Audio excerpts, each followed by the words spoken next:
А граѓанското движење Стоп операција Сорос денеска ја поздрави и иницијативата на конгресмените од САД кои се заинтересираа за активностите на американскиот амбасадор Джес Бейли и поведоа истрага за неговата пристрасност за време на извршувањето на функцијата во Македонија, како и за начинот на финансирање на невладини организации со пари на американската амбасада. Токму на оваа тема со мене во студиото гостин е представник од граѓанското движење за Македонија Стоп организација Сорос, господинот Никола Србов. Господине Србов, добро вечер. Најпрво ќе започнеме со еден ваш коментар околу последните случувања. Еве имавме можност да слушнеме и изјавата на Смит околу сомневањата за работата на амбасадорот Бейли во Македонија. Добро вечер, благодарам на поканата. Денеска, како што кажавте вие во вашиот прилог, се заблагодаривме за истрагата која ја започна Конгресот во Македонија, за амбасадорот Джес Бейли, за воопшто амбасадата како целовкупно функционирала и како работела во изминатите, да речеме, 4 години. И тие 4 години беа најударни во политичката криза во Република Македонија. Како се трошеле финансиите од американските даночни обврзници преку USAID, кои биле вмрежувани со средствата на Фондацијата Отворено општество на Џорџ Сорос во Република Македонија. И на крајот на кришата како амбасадорот Джес Бейли директно се вмешувал во политиката, во политичкиот живот во Република Македонија, поддржувајќи една од опциите во државата. Видете, не е проблемот што сега на власт дојда во САД републиканци, да кажеме, а Джес Бейли поддржува тука левичарска партија и движење. Проблем е што воопшто никого поддржува. Амбасадор во една држава не смее да поддржува никого, ниту левичари, ниту десничари, туку треба да е буквално неутрална личност, наблюдувач на состојбите и се да ги пренесува во неговата држава. За жал во Македонија немавме таква ситуација, туку имавме активно учество на амбасадорот кој стоеше позади целата кампања на Социјалдемократскиот сојуз, посебно во последниве 2 години, од 2014 до 2016 година, во кога беше достигнат зенитот на политичката криза во Република Македонија, и ние се надеваме дека во наредниот период ќе гледаме уште вакви изјави од американски конгресмени, нивни натписи, текстови кои ќе бараат да се поведи истрага и нема да остане само на тоа на барање и на пишување на колумни и текстови од нивна страна, туку ние веруваме дека навистина ќе биде покрената истрага и ќе се разреши оваа ситуација во Република Македонија, како тоа била вмешувана амбасадата во политичкиот живот во државата и слично. Така, денеска презентиравте една мрежа, работите веќе неколку недели, можам да кажам дека навистина интензивно работите. Денеска презентиравте една мрежа на невладини организации, финансирани од Фондацијата Отворено општество. Нешто повеќе околу нивната структура и од кога датираат на ова подневие? Така, денеска на пресконференцијата која, се извинувам, која траеше малце по-долго, представивме неколку теми, така да кажам, но најударна беше таа мрежа која на Фондацијата Отворено општество која презентиравме. Морам прво да нагласам дека станува збор таму само за една третина од невладините организации кои се под контролата на Фондацијата Отворено општество, значи во таа мрежа не се ставени сите, тие накнадно ќе ги објавиме кога ќе ги собереме податоците и ќе ги сумираме целите бројки и како се движеле средствата. Тука станува збор за една третина, каде што можеме да видиме дека Фондацијата Отворено општество директно вбризгувала парични средства во 3 до 4 поголеми невладини организации, како што се Метаморфозис, НВО Инфоцентар, Хелсиншки комитет и слично. Да, тие после од своите сметки префрлуваат пари на останати 5-6 помали организации, па тие на останати 2-3 помали организации, така се ширила мрежата на Џорџ Сорос во Република Македонија. Тоа е најгрубото ширење на мрежата. Значи, зборуваме буквално за теренците кои се на терен и кои создаваат кризата во Република Македонија. Зборуваме за луѓето кои излегуваат секојдневно на протести по разни основи и кои создаваат безредија во државата и ја носат државата кон безбедносна криза. Овие организации во своите статути, секоја посебно, значи различно едно од друга, имаат зацртано дека ќе се занимаваат со одредена дејност. Ние можеме да видиме дека не само што немаат ги нема на терен, нема дадено отчет дека се занимаваат со тоа за што се регистрирани, туку напротив сите овие организации во одреден момент кога е тоа потребно политички во Македонија, се креваат и работат за една цел под еден диктат, а тоа е под диктатот на фондацијата Отворено општество. Денеска на пресот констатиравме дека покрај годишниот буџет кој го добиваат овие невладени организации од фондацијата Отворено општество, во секој турбулентен период во македонската политика, значи дали станува збор за протест или станува збор во предизборна кампања, во овие организации се долеваат плюс милионски суми.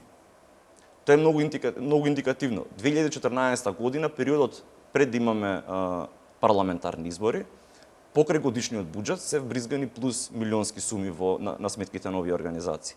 Истото и во 2016 година. Точно еден месец пред почетокот на официјалната кампања за предвремените парламентарни избори, биле вбризгани милионски суми на сметките на овие невладини организации низ целата територија на Република Македонија. Исто така констатиравме на пресот дека имаме еден класичен пример кој е во Гевгелија, невладина организација Патокази е, мислам дека името, каде што основачите и водачите на оваа организација се класичен пример за тоа како учествуваат во повеќе агенди, да ги наречеме така, или акции на Соросовите организации. Значи, овие луѓе прво беа вклучени во студентските протести. Ние најдовме нивни фотографии на мрежата Google, што тоа се јавно достапни информации, чим можете да ги најдете на Google. Затоа и ги објавивме. Прво учествуваат на студентски протести, знаеме како студентите беа злоупотребени од страна на Социјалдемократскиот сојуз и Соросовата организација. И некако се чини така и почна се. Така почна се, токму тоа почна кризата. Подоцна истите тие луѓе ги гледаме на протести за или на акции кои беа спроведувани на јужната граница кога бевме во сред мигрантска криза, како делат флаери на мигрантите, како ги им укажуваат како треба да ја поминат нелегално македонската граница и да се движат низ Македонија. Известувавме за такви случувања, имаше летоци нели делени токму на граница. Тоа се тие исти ликови кои соработуваат со нивни соработници од Соросови организации кои се на територија на Грција. И тие взаемно, значи, преку границата соработуваат и така ја водат кампањата околу мигрантите. За подоцна истите тие личности да ги видиме обоени во лицата со боја, како протестираат на шарената револуција и ги сквернават објектите и спомениците низ главниот град на Република Македонија, Скопје. Во истиот момент имам информации дека истите луѓе повторно се сега активни на мигрантската криза, бидејќи сега за некој месец нели се очекува или се најавува дека ќе има голем наплив на бегалци на јужната граница. Тука можеме ние да видиме како тие организации воопшто не се создадени за да работат како невладени организации, туку се создадени во даден момент кога треба едно прашање да биде отворено и да се работи на истото, тие се активираат, а за сметка на тоа се исплаќаат со големи финанси. Која била нивната цел за нивните агенди што ги спроведуваат? Тука на пресконференцијата споменавте дека овие организации се блиски до Социјалдемократскиот сојуз. Која е нивната цел? Значи, и самата реакција која доаѓа од Американскиот конгрес е токму тоа. Овие организации се еден вид на партиски штабови, да ги наречеме, на Социјалдемократскиот сојуз. Имате вие партиски функционери на СДСМ кои се на чело на дел од невладините организации или се директно вклучени во невладините организации, на тој начин тие се финансира. Овие помаливе што ги презентиравме денеска организации, значи имате суми од 50 до 60.000 евра кои ги зема еден човек еден месец пред почетокот на кампањата. Значи за еден месец му се префрлат на него 50 или 60.000 евра. Тој човек за 50-60.000 евра е спремен да се радикализира и да излага на разни протести. Или со тие пари да подкупува во неговото локално место каде што живее. И овие организации се поддржувачи на штабовите на локалните штабови на Социјалдемократскиот сојуз. Споменав и претходно, постоите како граѓанско здружение, организација, Стоп операција Сорос веќе неколку недели, краток период, но некако чинам успеавте да стигнете и до американските конгресмени да реагираат и тие. Како ќе делувате понатаму, кои се вашите очекувања? Има и најави дека токму и на Балканот неколку држави се организираат на едни вакви организации од овој тип Стоп Сорос. Токму така. Ние сме, и претходно имавме кажано, сме во комуникација со многу личности, да кажеме јавни личности од европските земји, кои планираат да започнат вакви движења во своите држави. И со нив сме во комуникација се уште. Истото се планира и во регионот да започне, како што е Романија, Хрватска, во Србија, Унгарија веќе одамна во оваа приказна, истото ќе се случи во Полска и во Чешка и ќе се шири ни западна Европа, доколку таму осетат, бидејќи таму не го осеќа западна Европа толку притисокот од Џорџ Сорос, како што го осеќа источна Европа, посебно југоисточна Европа. Ние во овој период ќе продолжиме на овој концепт да информираме надворешната јавност што се случува во Република Македонија, бидејќи навистина мислиме дека фалеше такво нешто во нашето општество.